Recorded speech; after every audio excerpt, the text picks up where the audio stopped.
C'est bon, alors je crois qu'on va commencer. Alors, bonjour et bienvenue à toutes et à tous. Mon nom est Michel Rivard et avec ma collègue Lise Gauvin, nous allons co-animer ce midi causerie où nous avons le plaisir d'accueillir notre collègue Benoît Masse. Je présenterai brièvement notre conférencier qui nous fera ensuite une présentation de 20 à 25 minutes pour ensuite répondre à vos questions. Je vais d'ailleurs vous inviter à écrire vos questions dans l'onglet Converser et Lise pourra les lire à Benoît après sa présentation. Alors, juste une petite brève présentation de Benoît. Il a débuté sa carrière à l'Université de Washington pour se joindre à l'Université de Montréal en 2010. Il est professeur titulaire à l'École de santé publique. Il dirige l'unité de recherche appliquée au Centre de recherche du CHU Sainte-Justine. À titre de biostatisticien senior, Benoît a été impliqué dans plusieurs essais cliniques multicentres et il a piloté des études phares, notamment sur le VIH et l'Ebola. Depuis le début de la pandémie COVID-19, il participe à des comités aviseurs et il travaille sur plusieurs fronts, incluant notamment la modélisation mathématique de l'épidémie au Québec, la modélisation de la campagne de vaccination et du plan de déconfinement progressif. Vous aurez évidemment tous remarqué sa présence soutenue dans les médias. Ce bref résumé ne rend pas justice aux nombreuses réalisations de Benoît, mais je m'arrête ici, vu le temps qui nous est imparti aujourd'hui. Je sais que vous avez tous hâte de l'entendre nous parler de la campagne de vaccination au Québec. Donc, à toi, Benoît. Oui, merci, Michel. En fait, on dit toujours à nos étudiants de se préparer d'avance pour les présentations. Ce que j'ai fait, j'ai suivi mes propres conseils. J'avais fait l'essentiel de cette présentation-là dimanche dernier.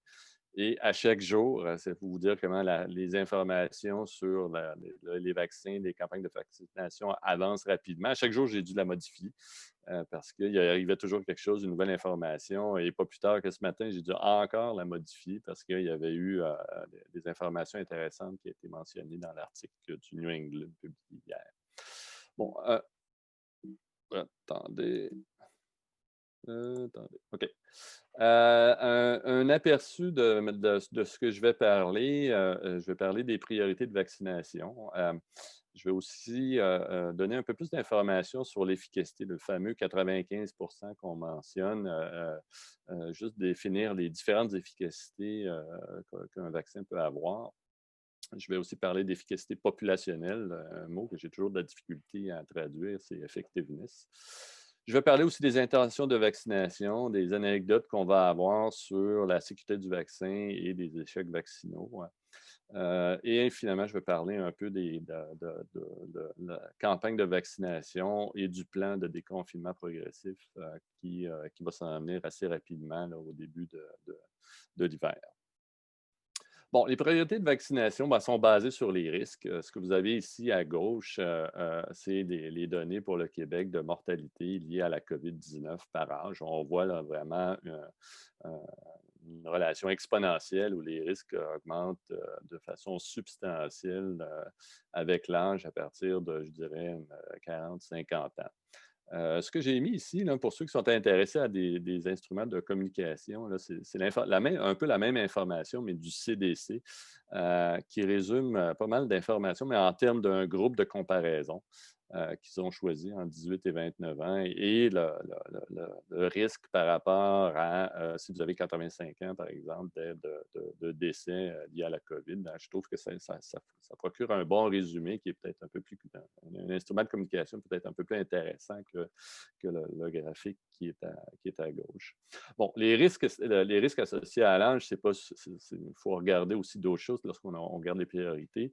Il faut regarder les milieux aussi qui sont très, très propices à la transmission. On sait que les milieux fermés, tels que les CHSLD, les RPA, sont des milieux très propices à la transmission et difficiles lorsqu'il y a une éclosion à l'intérieur de ces milieux-là. Ça devient excessivement difficile d'arrêter ces éclosions-là.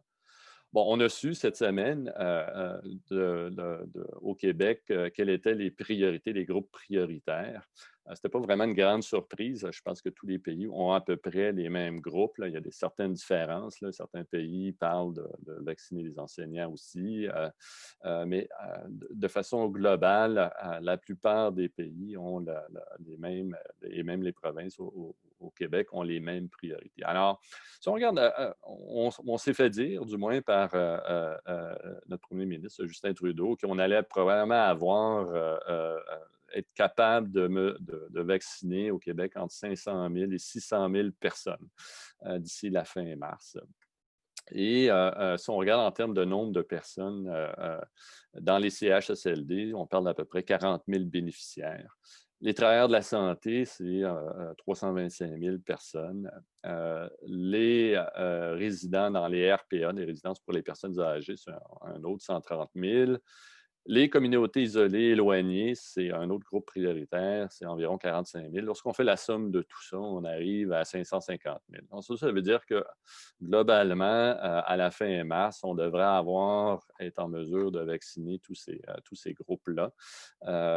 Pour la suite, il faut dire que le prochain groupe, les 80 et plus, c'est un groupe qui commence à avoir beaucoup plus de monde et c'est comme ça, hein, quand on descend à 70 et plus, et ainsi de suite.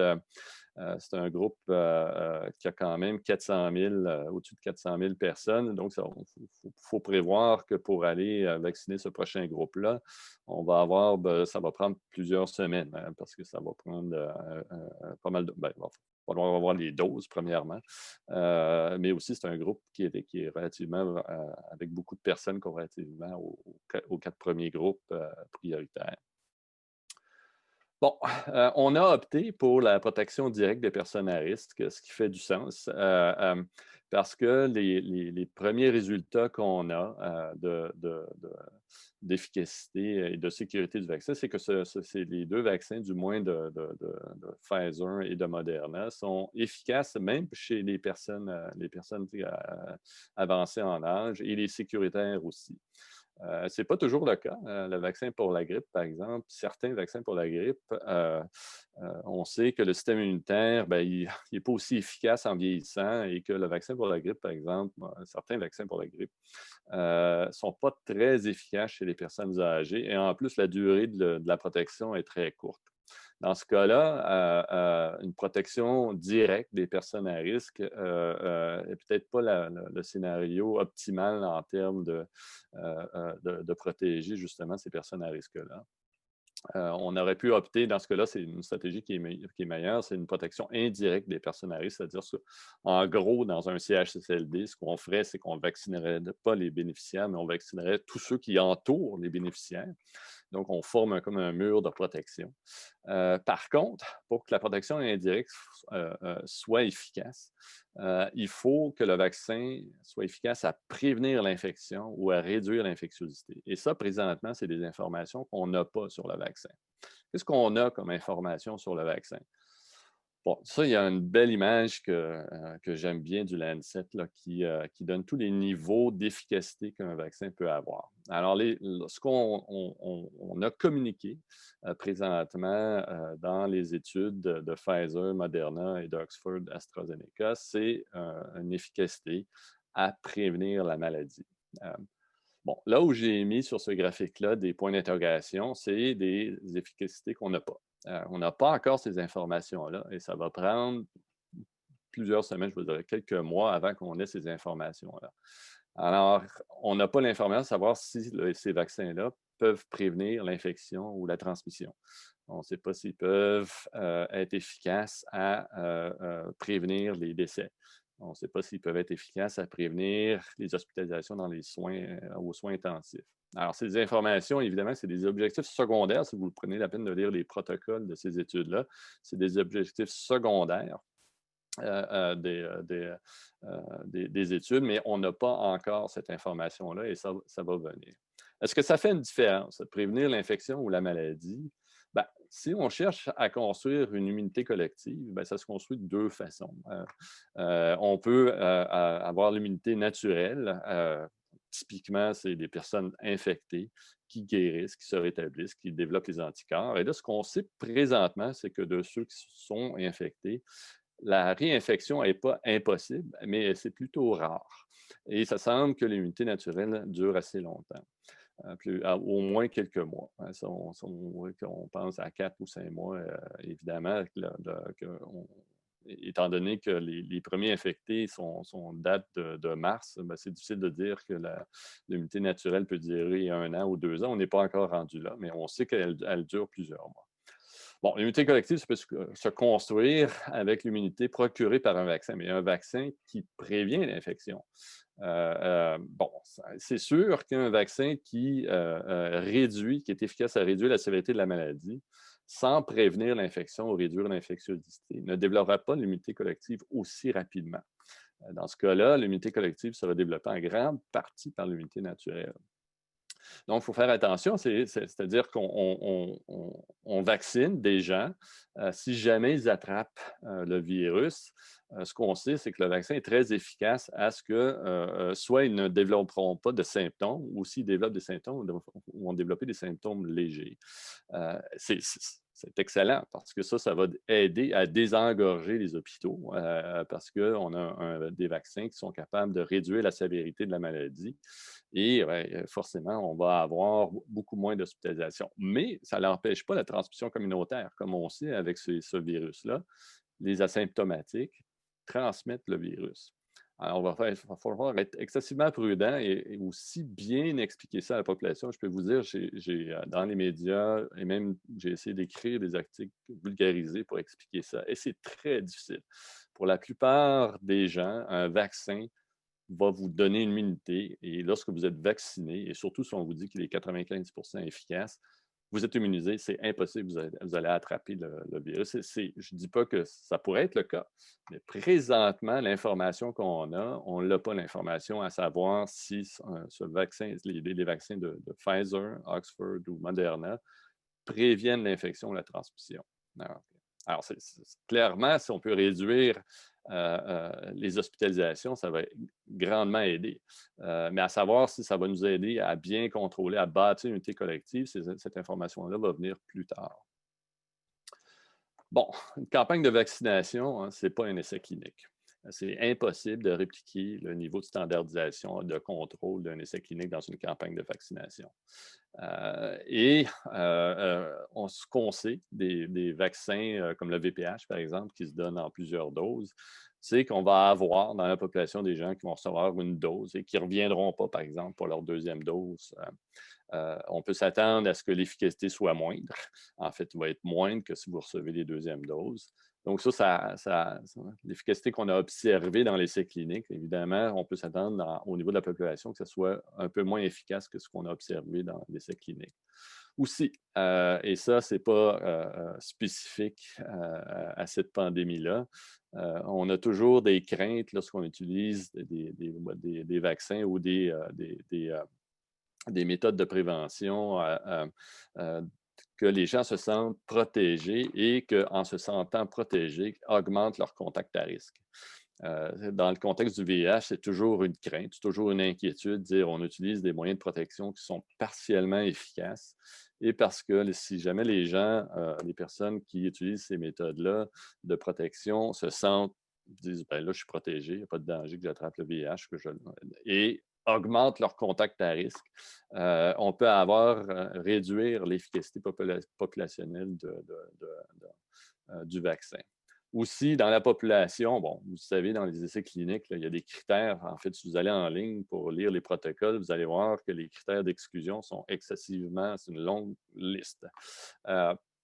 Bon, dans la population, lorsqu'on vaccine, il y a une beaucoup plus grande hétérogénéité dans la population que dans un essai clinique. Et ça peut avoir un impact non seulement sur l'efficacité du vaccin, mais aussi sur sa sécurité. C'est sûr que lorsqu'on va aller vacciner 1, 2, 3, 4 millions de personnes, on peut découvrir des effets néfastes qu'on n'a pas vus dans les essais cliniques. Bon, la logistique aussi, on a entendu pas mal parler du fameux froid, que le vaccin de Pfizer doit être conservé à moins 70, sinon il se dégrade à la chaleur. Bon, dans notre univers québécois, ça ne sera pas vraiment un problème lorsqu'on va commencer les campagnes de vaccination la semaine prochaine. On est déjà dans des températures vite, on va basculer au mois de janvier à des -20, -30. Donc, le transport, ça facilite le transport de vaccins dans des conditions comme ça. Mais il faut penser que si vous êtes en Australie, c'est plutôt l'inverse, où là, la température extérieure dans certaines régions peut être plutôt de 40 degrés. Évidemment, c'est des enjeux qui peuvent être difficiles et le vaccin, définitivement, son efficacité se dégrade à la chaleur. En fait, l'ARN est complètement détruite si le vaccin a surchauffé. Bon, et ça, évidemment, c'est la bonne nouvelle de la semaine. De juste pouvoir lire la publication. Et c'était difficile, une journée excessivement occupée hier. Non seulement on avait une première, on pouvait écouter en direct les débats du comité externe qui évaluait toutes les données de l'étude de Pfizer. Mais là, en plus, on avait la publication qui a été publiée dans le New England hier. Et là, je vais regarder l'encadré ici en haut qui donne, en fait, c'est la partie entre 0 et 21 jours. Et on voit déjà, bon, la courbe qui est rouge ici, c'est l'incidence des cas de COVID confirmés pour le vaccin actif. Oups! L'incidence comme je disais ici, c'est l'incidence l'incidence cumulée des cas COVID pour le vaccin actif de Pfizer. Et la bleue, c'est le placebo. Et on voit là, déjà au 10e jour qu'avant même la deuxième dose qui arrive à 21 jours, que le vaccin commence à exprimer son efficacité. Et ça, c'est excessivement positif parce que ça veut dire qu'on va avoir on n'aura pas besoin d'attendre au 28e jour pour avoir l'efficacité complète. On a déjà 50% d'efficacité entre la dose 1 et la dose 2. Vous allez me dire 50%, c'est pas 95%. Oui, mais c'est mieux que d'avoir à attendre à la deuxième dose pour avoir un niveau élevé d'efficacité. Alors ça va nous aider.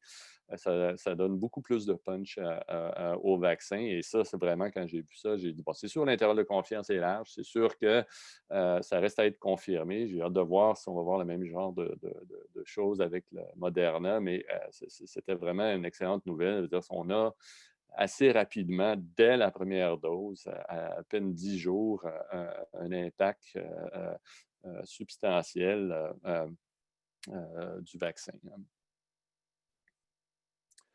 Bon, les intentions, on a vu, je pense que c'était la semaine passée ou la semaine d'avant, il y avait le fameux sondage Ipsos de Radio-Canada sur les intentions de se faire vacciner. Il y avait quand même 2 tiers qui avaient des Canadiens qui avaient l'intention de se faire vacciner, mais il y avait quand même le tiers qui n'avait pas l'intention pas l'intention, avait certaines réserves.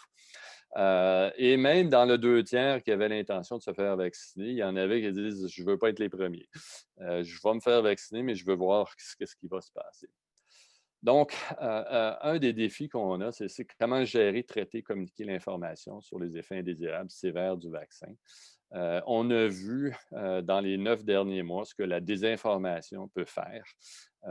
Ça devient une nuisance absolument difficile à contrôler et qui a des impacts majeurs en termes de penser de tout ce qui est arrivé avec le port du masque, la distanciation, le confinement, et ainsi de suite. Cette désinformation-là va également arriver à se produire durant la campagne de vaccination.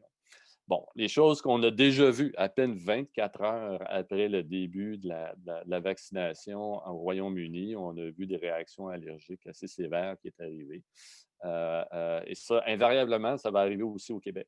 Dans les premiers vaccinés, dans les premiers 1000, 2000, 3000 ou même 10 000, à un moment donné, on va avoir une personne qui va avoir un événement majeur sur sa santé qui va avoir été causé par le vaccin, ou même peut-être pas causé par le vaccin, mais l'information va être reprise dans certains médias sociaux, ce qui peut mener à la désinformation sur la sécurité du vaccin.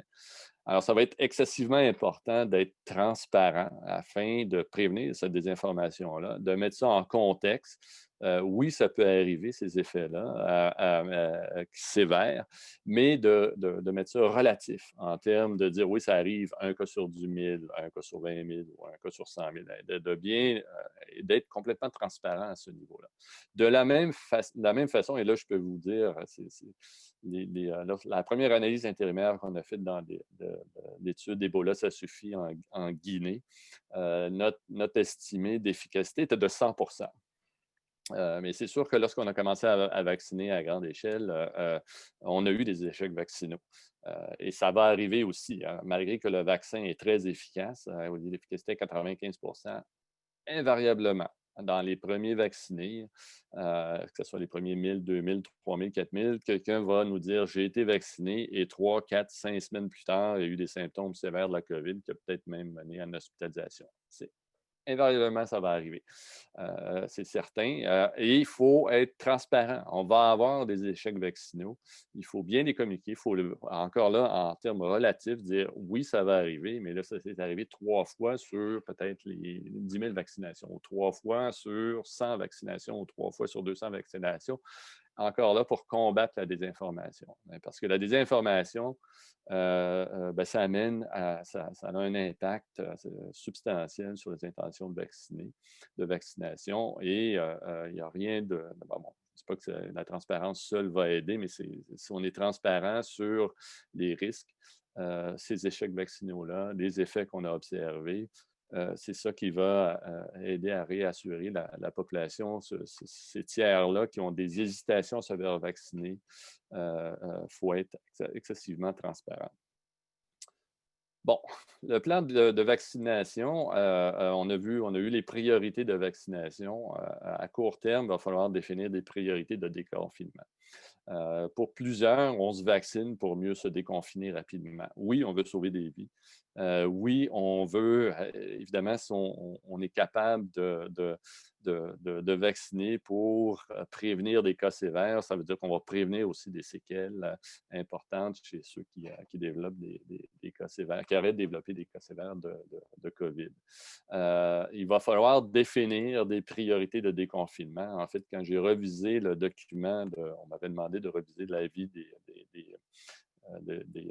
un avis qui a été par l'INES des priorités au Québec. J'avais dit, on peut définir des priorités de vaccination au Québec, mais à court terme, il va falloir aussi définir des priorités de déconfinement parce que la pression va être énorme sur le gouvernement. Probablement pas la semaine prochaine parce que là, on va vacciner quelques milliers, là, mais au fur et à mesure qu'on avance dans la campagne, qu'on en vaccine 10 000, 15 000, 20 000, les questions vont venir quand est-ce qu'on peut déconfiner, qu'est-ce qu'on peut déconfiner, et on comprend tous que si on déconfine beaucoup trop rapidement, qu'on pourrait en fait créer une vague d'hospitalisation et de décès parce qu'on a déconfiné trop vite et qu'on n'arrive pas à vacciner assez rapidement. Donc, un plan de déconfinement progressif doit accompagner la campagne de vaccination. Je ne peux pas vous dire au Québec où on en est. Je sais que nous, ce qu'on fait, on y pense et on y travaille. Peut-être que j'imagine que la santé publique est en train d'y réfléchir ou est en train même de décrire des priorités, mais c'est certain que ces questions-là vont arriver. Bon, le plan de déconfinement progressif, c'est plus ou moins utile, je vous dirais, si on vaccine très, très rapidement avec une grande couverture vaccinale. En fait, ça risque de ne pas arriver. On sait que ça risque de ne pas arriver où on parle de pouvoir vacciner probablement toute la population en 2021 ou une grande partie, peut-être pas les enfants, mais ça ne se fera pas très, très rapidement. Et là, ça devient un exercice à savoir explorer différents scénarios de déconfinement et à quelle cadence on peut faire ça en fonction des doses disponibles et de la campagne de vaccination qu'on va mettre sur pied au Québec. Alors, avec un petit groupe qui est mené par Simon de Montigny, qui est professeur à l'ESPUM, Massoumé Sadjedi, qui est une diplômée de l'ESPUM dans le programme de biostatistique.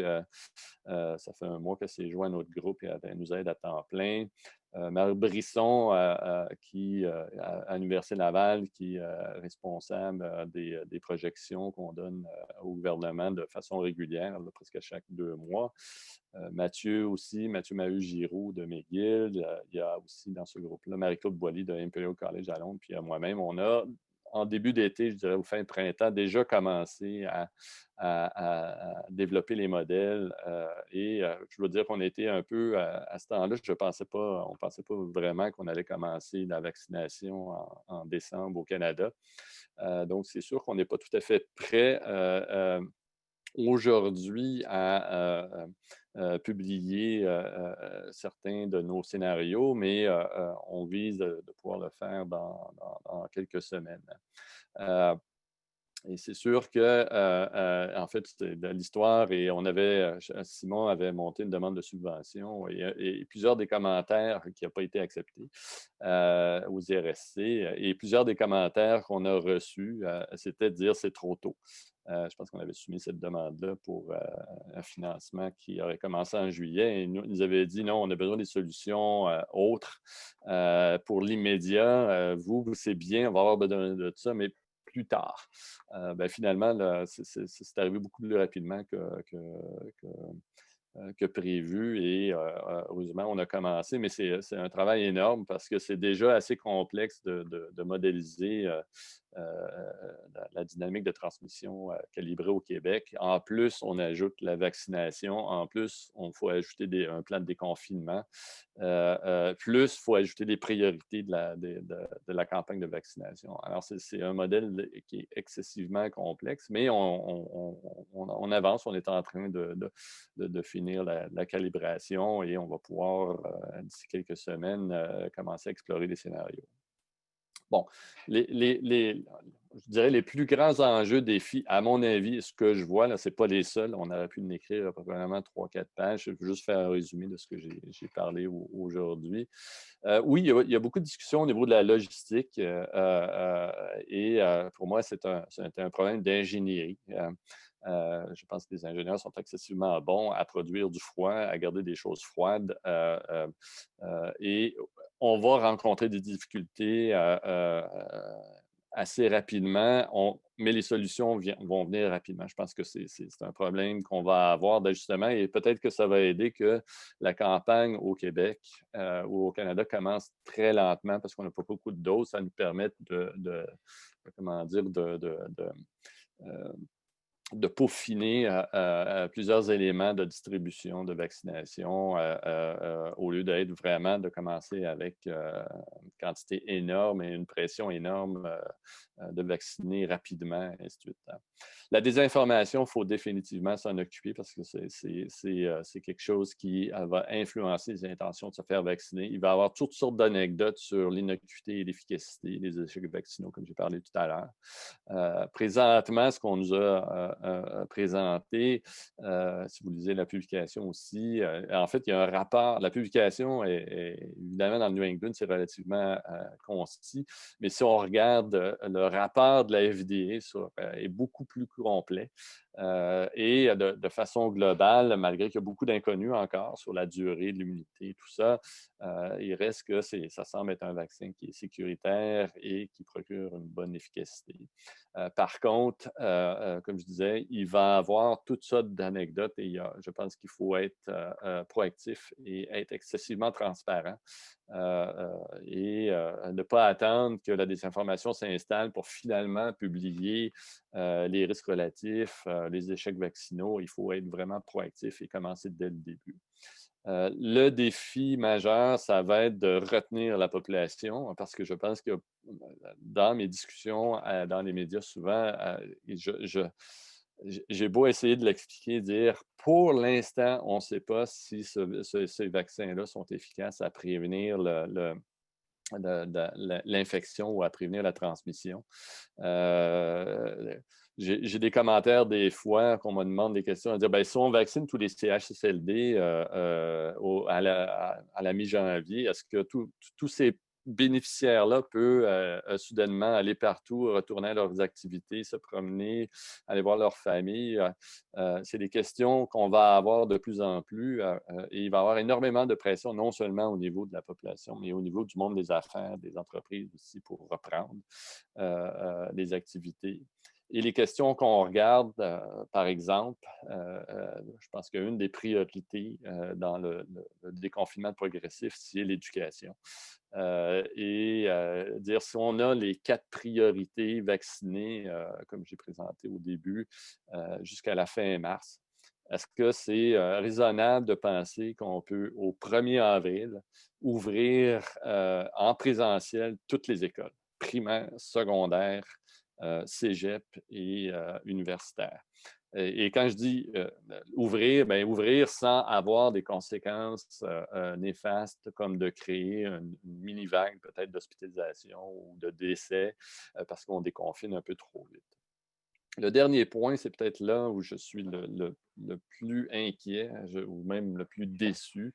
Il y a des discussions, mais il semble encore aujourd'hui que les pays riches sont achetés des doses. Ils se sont équipés pour la logistique et ils vont passer en premier et que ceux qui n'ont pas eu les moyens, qui n'ont pas les ressources et qui ont pourtant autant de vulnérables que nous, là, vont passer en deuxième. C'est une égalité sans précédent, à mon avis. Et il y a des discussions. Je ne dis pas que ce n'est pas discuté. Il y a des fonds qui sont mis. Il y a des organismes, évidemment l'OMS, COVAX, tout ça qui travaillent. Mais on ne peut pas dire qu'on a fait énormément de progrès. Et pourtant, les discussions là-dessus avaient commencé dès la fin de août, septembre. Évidemment, ça, c'était avant qu'on ait les résultats positifs sur l'efficacité et la sécurité des vaccins. Alors, j'ai terminé. Ben, je suis ouvert à des questions. Ben, Ça m'a fait super.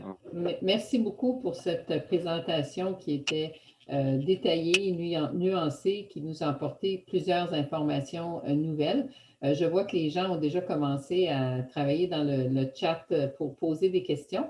Alors, notre première question nous vient de André Méran qui dit merci beaucoup pour la présentation, ce fut très informatif. Vous dites, la désinformation va arriver et pour prévenir la désinformation, mais il y en a déjà maintenant de la désinformation. Il n'y a qu'à jeter un coup d'œil au Twitter d'Alexis Cossette-Trudel, au groupe Facebook La Vérité peut être triste, les amis de Radio-Canada sur les pages Facebook de François Legault et des députés québécois et autres et autres et autres pour se rendre compte que le mouvement anti-vax est réel et très actif au Québec.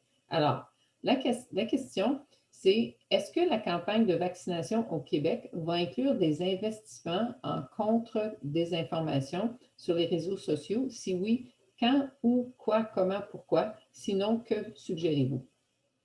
Ben, en fait, je ne suis pas au courant de ce que la santé publique planifie ou même le gouvernement. Moi, ce que je sais, c'est d'être transparent. Comme on le fait dans l'épidémie, c'est-à-dire de bien communiquer l'information comme les milieux d'éclosion, dans les écoles, dans les milieux de travail. Il faut communiquer cette information-là et en temps réel, pas attendre qu'elle s'accumule, dire on va vous donner ça dans un mois.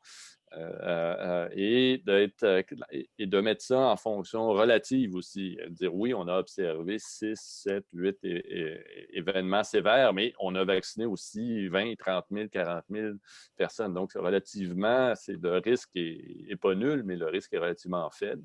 La même chose pour les échecs vaccinaux, lorsqu'on va dire ah ben oui, vous voyez, il y a tout ce monde-là qui ont eu le vaccin, mais ils ont fini par attraper la COVID pareil. Oui, sauf qu'on faut remettre ça de façon relative, dire oui, ça va arriver, mais ça arrive peut-être sur 1, sur 2 ou sur 3 ou 4 des gens qu'on vaccine. Et cette information-là doit être disponible, être communiquée. Mais au-delà de ça, à savoir ce que la santé publique ou le gouvernement prévoit, je ne sais pas, mais vous avez complètement raison, il faut s'en occuper parce que oui, c'est déjà démarré à des réticences. Il faut dire que le mouvement anti-vaccin, il n'est pas nouveau. Hein. C'était là avant la COVID. Je disais que c'est en croissance depuis une dizaine d'années, peut-être une quinzaine d'années.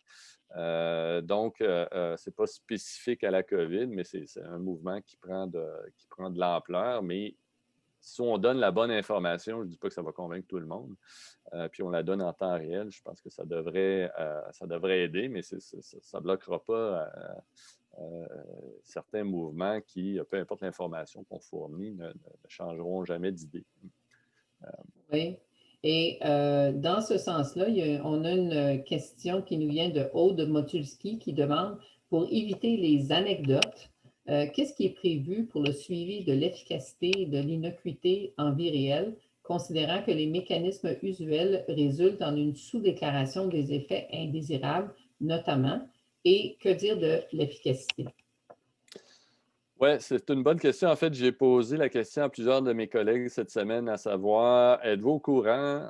Qu'est-ce qu'on prévoit de faire au Québec en termes de suivi et même d'études pour vérifier l'efficacité populationnelle et de complémenter le profil d'innocuité qu'on a présentement en tout cas, je n'ai peut-être pas posé les questions aux bons collègues, mais la plupart m'ont répondu, bon, on ne sait pas. On ne sait pas exactement ce qui est fait et je ne sais pas. Je ne sais pas ce qui est prévu. C'est sûr que ce que je connais de la façon typique des études de phase 4 qu'on appelle, c'est des registres, mais c'est des registres qui sont envoyés à Santé Canada. Est-ce qu'on va avoir accès à des résumés de ce registre-là? C'est ça que je mentionnais tout à l'heure par transparence. J'espère que oui. J'espère qu'on va avoir des informations tirées du registre et non pas qu'on attende à avoir à chaque 2 mois, à chaque 3 mois des rapports parce que là, dans ce temps-là, la désinformation s'accumule.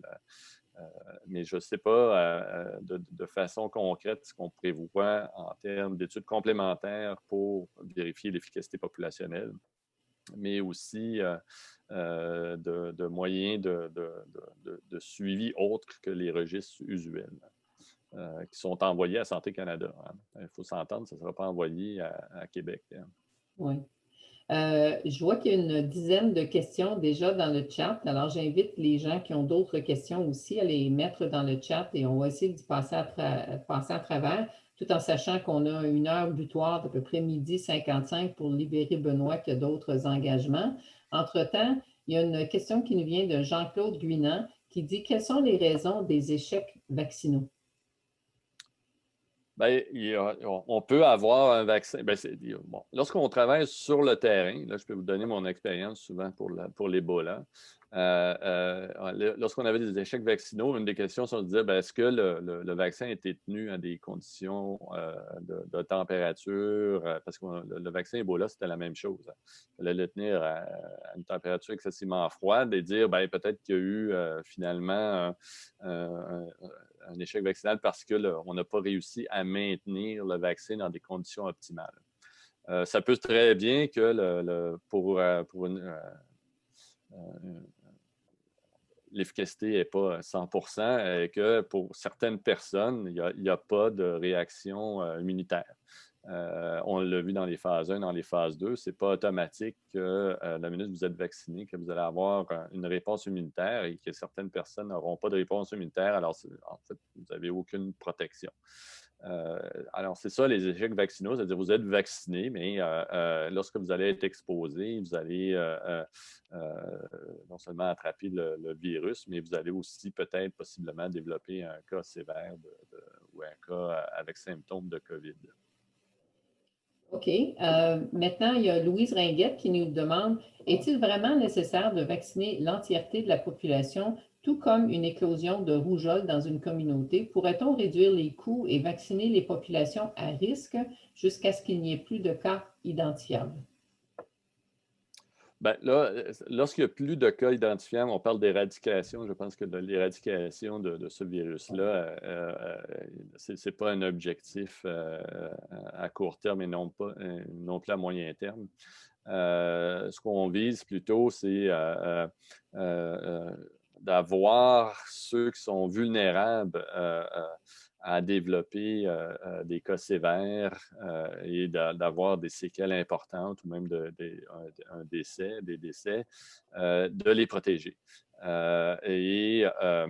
On le sait, là, chez les jeunes, je ne pense pas qu'on prévoit à court terme et même à moyen terme de vacciner les enfants en bas de 16 ans parce qu'ils ne sont pas à risque de développer des cas sévères. Pour vous donner une idée, à Sainte-Justine, là, si je regarde le nombre de lits occupés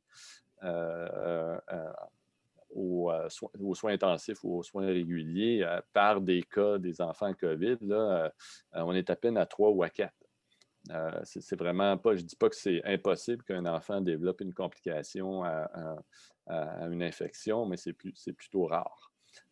Donc, on pourrait viser plutôt de protéger les vulnérables. Aussi, il faut faire attention, pas attention, comme dit le dernier point de ma présentation, je veux dire, je serais pas, je me sentirais excessivement mal de faire vacciner mes enfants quand les vulnérables de d'autres pays qui n'ont pas les ressources, eux, n'ont pas de dose et que je ne vois pas nécessairement le bénéfice de vacciner mes enfants parce qu'ils ne sont vraiment pas à risque de développer un cas sévère de COVID, de souffrir vraiment d'une infection. Puis pendant ce temps-là, les pays voisins ou des pays qui n'ont pas les moyens de s'acheter des doses ou eux sont pleins de vulnérables et ils décèdent. Alors, il faut voir que, je pense, l'atteinte de l'immunité collective, ce n'est pas un objectif à court, à moyen terme. Ce qu'on veut, c'est vraiment réduire les effets en termes des séquelles, incluant le décès causé par la maladie et d'aller vacciner ceux qui sont beaucoup plus susceptibles d'avoir des séquelles ou même de décéder. Et je me permets de sauter une question sur laquelle je vais revenir après parce qu'il y a une question qui est tout à fait en lien. Il y a Jean-Claude Guinan qui nous demande la question, est-ce qu'il y a un intérêt de la vaccination massive dans les pays africains avec des taux de mortalité déclarés aussi bas? Déclarés, évidemment, entre guillemets. Là, je ne peux pas dire, j'ai regardé dernièrement ce qui se passe dans les pays africains. C'est sûr qu'ils ont des structures démographiques très, très différentes, avec des populations qui sont beaucoup plus jeunes. Donc, les conséquences d'une transmission communautaire élevée sont peut-être un peu moindres parce qu'ils ont une structure beaucoup plus de population beaucoup plus jeune, beaucoup moins de vulnérables. Alors, à savoir que, et c'est pour ça que c'est un peu frustrant de voir qu'ils ont possiblement beaucoup moins de vulnérables à vacciner dans ces pays-là, considérant leur structure d'âge, pour leur donner un bénéfice important en termes de réduire les séquelles chez ces populations-là vulnérables et les décès aussi. Excellent. Il y a Ariane Quintal qui dit un grand merci pour la présentation. La campagne de vaccination constituera visiblement un essai clinique de phase 4. Quel mécanisme la santé publique prévoit-elle mettre en place pour informer la population de la dimension recherche de cette campagne de vaccination pour assurer le consentement libre et éclairé de la population? Bien là, présentement, la vaccination n'est pas obligatoire. Donc, vous devez consentir de toute façon à vous faire vacciner. Il n'y a personne qui peut vous forcer à être vacciné. Donc, il y a un consentement qui se fait à se faire vacciner. La gestion ça pourrait changer, mais la gestion des études de phase 4. Les études de phase 4, c'est des registres essentiellement de collecte d'informations sur les effets indésirables, néfastes du vaccin. C'est Santé Canada qui l'a. C'est pas quelque chose, c'est pas, à ma connaissance, c'est pas une activité qui se fait, c'est pas ça relève pas du provincial. Par contre, c'est sûr que le provincial pourrait toujours demander, à mon avis, dire, bien, on peut-tu regarder pour ceux qui ont été vaccinés au Québec, pour notre population, avoir un portrait du type d'effet néfaste qui est observé, le profil d'innocuité spécifique à notre population. Aussi, à savoir d'autres informations en lien aussi avec ce qui est observé ailleurs dans le pays qui pourrait nous informer. Pour l'efficacité, par exemple, vous voyez, le registre ne nous informe pas sur l'efficacité populationnelle. Ça, il va falloir que ce soit des études qui sont faites au niveau provincial. De voir la collecte des échecs vaccinaux. Mais encore là, étant donné que ça peut être difficile, hein, parce qu'on sait que des gens peuvent s'infecter et sont asymptomatiques et peut-être qu'ils ne passeront pas de test et peut-être qu'ils ont été vaccinés.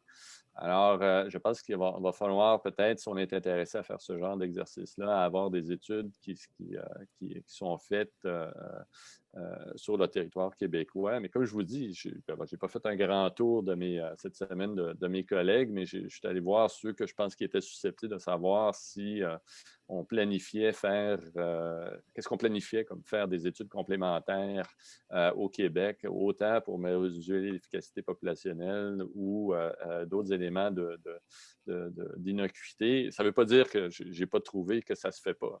Je n'ai vraiment pas des contacts directs avec la santé publique.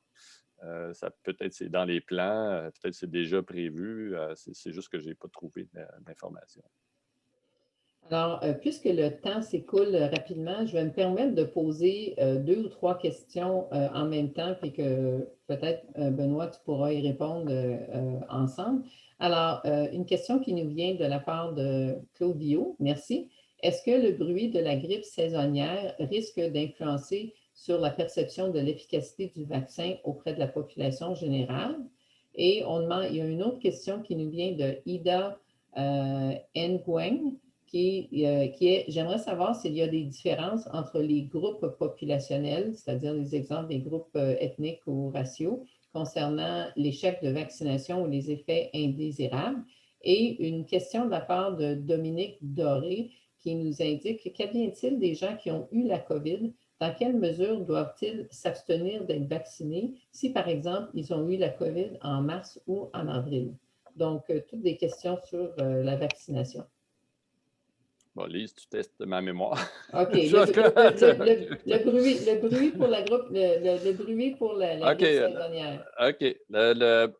En fait, je pense que si dans notre malchance, on a une certaine chance, c'est que la saison de la grippe apparaît relativement faible cette année. Probablement un produit de différentes choses, dont le confinement.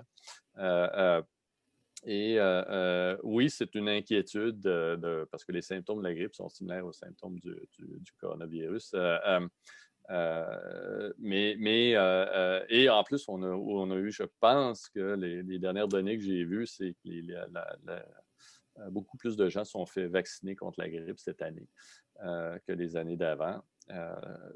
Donc, je ne suis pas certain qu'on est chanceux on se dirige probablement vers une saison relativement faible de grippe. Ça va être un souci de moins, peut-être, pour les hôpitaux. Et aussi, dites-vous bien, si vous avez donné les mêmes symptômes, c'est que ça va non seulement, si on avait une saison forte de grippe, engorger les hôpitaux, mais aussi, étant donné que c'est les mêmes symptômes, les gens, ils restent faire tester aussi. Alors, on pourrait avoir une demande beaucoup plus forte pour des tests de dépistage parce que j'ai une fièvre, j'ai peut-être attrapé le virus et là, je vais aller me faire tester. Alors, au moins, dans notre malchance, au moins, on a une saison de grippe qui a l'air être parmi les plus faibles depuis quelques années. Il y avait une question il y avait sur les effets indésirables dans des groupes spécifiques et qu'est-ce qui advient pour les personnes qui ont eu le COVID en mars ou en avril? Est-ce qu'ils doivent se faire vacciner? OK. Au sujet de l'ethnicité, les essais cliniques qui ont été faits, je dois dire, on fait un effort sachant qu'on allait vacciner très large, avec des campagnes de vaccination très larges, pour recruter des participants de différentes ethnicités, de différents groupes d'âge. Et il semble que selon les résultats qu'on a vus pour Pfizer, du moins que non seulement l'efficacité semble bonne pour ces groupes-là, mais la sécurité aussi. Ce qui augure bien. En fait, c'est rare qu'on voit ça. On dirait qu'on a un vaccin avec une efficacité forte et une acuité relativement bonne, ou même très bonne, qui semble être uniforme, peu importe l'âge, peu importe l'ethnicité, peu importe le groupe dans lequel vous faites partie dans la population. C'est un peu ce qu'on rêvait d'avoir, dire un vaccin qui semble être bon et sécuritaire, peu importe l'âge, peu importe le groupe ethnique.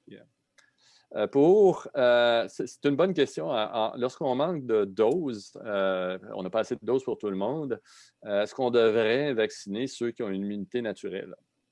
Il faut savoir que ce que je me suis fait dire par mes collègues immunologues, là, je ne sais pas s'il y en a qui sont peut-être confirmés, mais on ne peut pas surdoser sur l'immunité. Ça veut dire que même si vous avez l'immunité naturelle puis on va vous vacciner, ça ne peut pas vraiment nuire.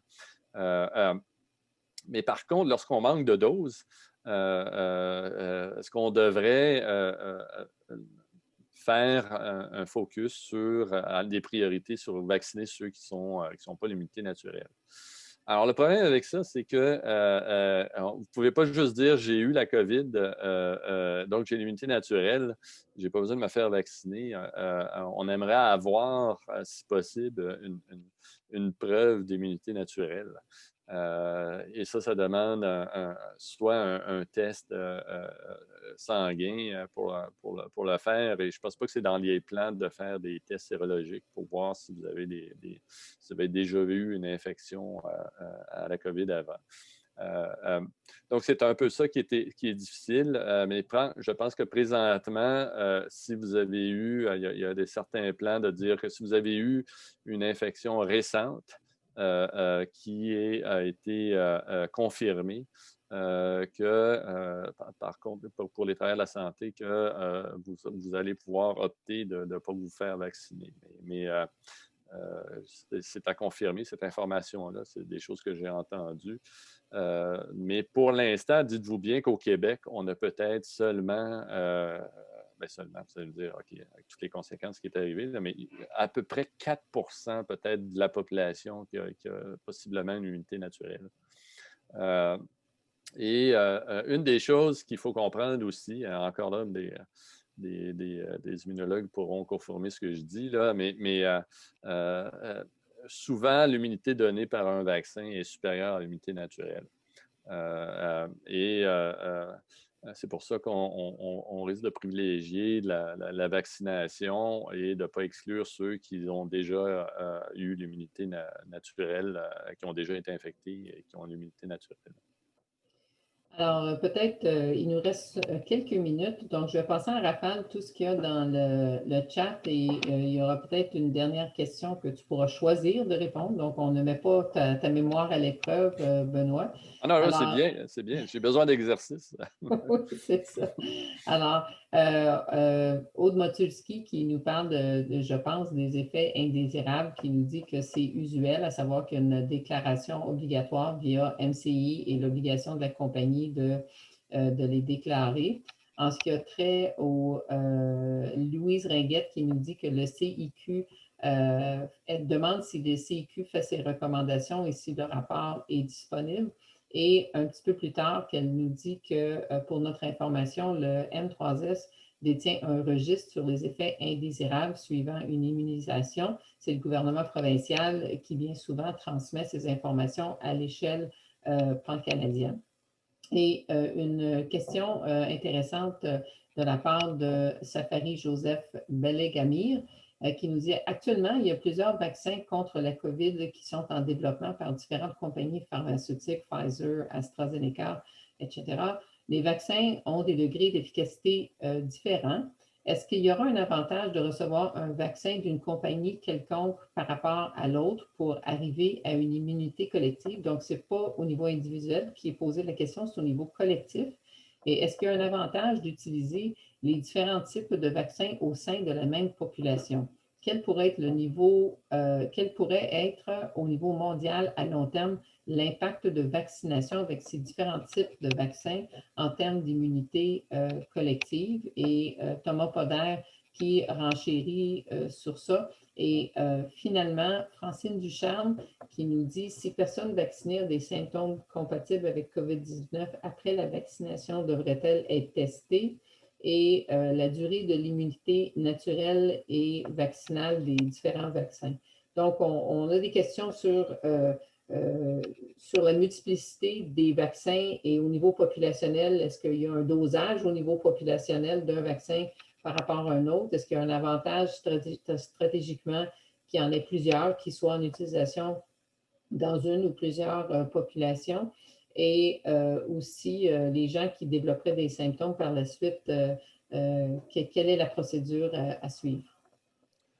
Bon, ben, là, présentement, on a possiblement 3 vaccins qui sont efficaces. C'est sûr que celui d'Oxford, AstraZeneca, c'est celui qui est, qui est beaucoup plus facile à produire et qui est beaucoup moins cher aussi. Et ça, clairement, pour les pays qui ont moins de ressources, c'est peut-être un avantage certain. Je pense que la question d'avoir le choix du vaccin ne va pas se poser parce qu'on va manquer de doses. Et je ne pense pas que vous allez avoir le choix de vous faire vacciner par dire j'ai le choix de prendre Pfizer ou j'ai le choix de prendre celui de Moderna.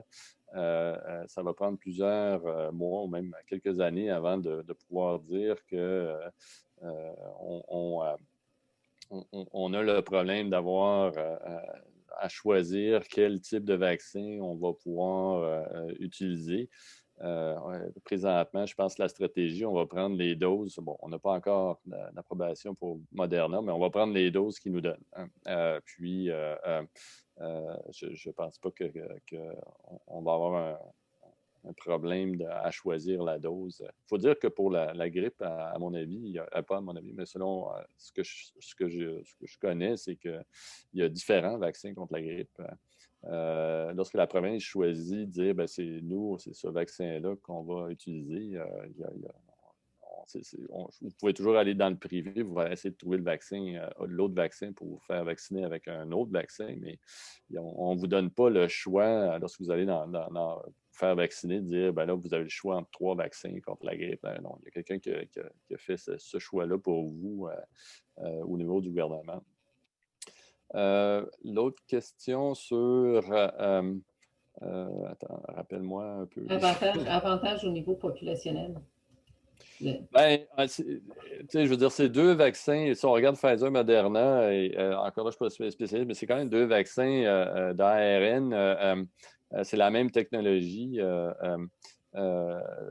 J'imagine, j'ai hâte de voir s'ils ont des propriétés similaires en termes d'innocuité, d'efficacité populationnelle. Oxford, c'est vraiment un vaccin qui est différent, d'une différente technologie. Encore là, l'Oxford, il y a quand même eu une gaffe majeure qui s'est produite avec ce vaccin-là qui est majeur.